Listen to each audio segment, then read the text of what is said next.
morning from New York. I'm Lawrence O'Donnell in for Keith Olbermann. The junior senator from Minnesota today recounted the story about how the activists who went to talk to President Franklin D. Roosevelt about getting him to enact Social Security.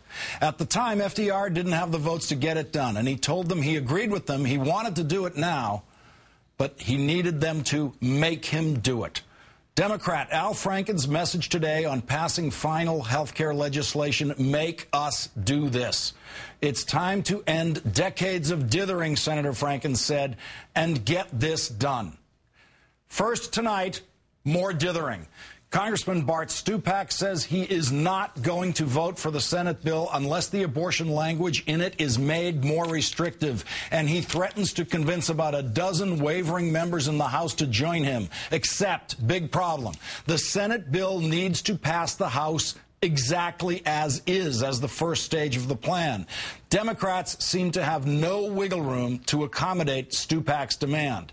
TalkingPointsMemo.com reports that Majority Leader Steny Hoyer is exploring end runs that might appease Stupak. One possibility would be giving Stupak a vote on stricter abortion language in separate legislation. Another possibility would be having the White House issue a signing statement or an executive order.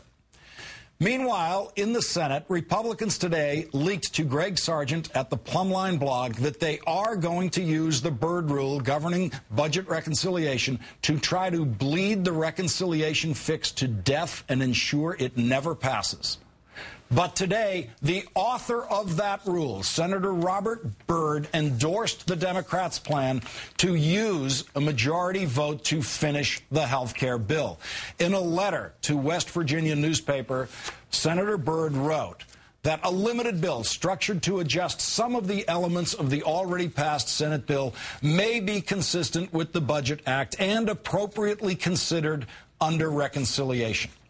In an op-ed for Politico.com, Congressman Anthony Weiner is still asking why the public option is not being put to a vote.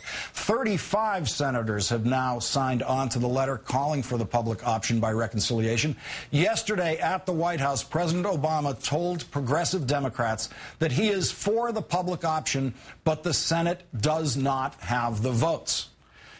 Congressman Weiner of New York is kind enough to join us here in studio tonight.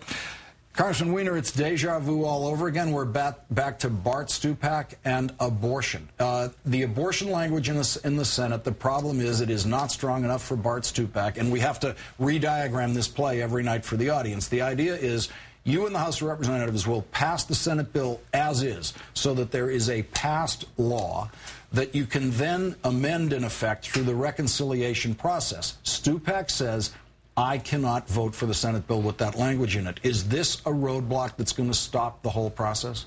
Well, it is a roadblock. I mean, look, we do have a situation here with the margin being so close. Just about any group on any issue can say, I'm going to hold this thing up.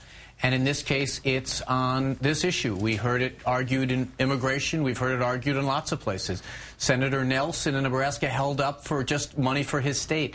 We have to try to make the point to my colleagues that whatever your issue is on these various items, we can't allow the perfect to be the enemy of the good. I have to tell you something. I'm not happy with the language that is presently in the law about funding for abortions. I think poor women should have access to that. But I'm accepting it because I know we want to move this forward. But you don't have to delve far into this to realize that there are a lot of people who are fighting this right now who are never going to vote for the bill. And that's the message that the president needs to get. He mustn't keep making compromises if we're not getting any votes back in return. So we've given up something, the public option, that saves money, that the American people like. The House already passed. The president says, I support it.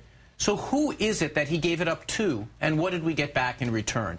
And a lot of the cases that we've been doing recently is negotiating against ourselves, and that's the challenge that we face. Just one more second on the Stupak thing. Is there a way to pick up other Democrats? If you lose the Stupak group who voted for it the first time, is there a way to pick up other Democrats who did not vote for it the first time in the House? Well, I think so. I mean, look, this is a lot of moving parts. There are a lot of people who like the Senate bill, which I believe is a far deficient bill to what we have in the House.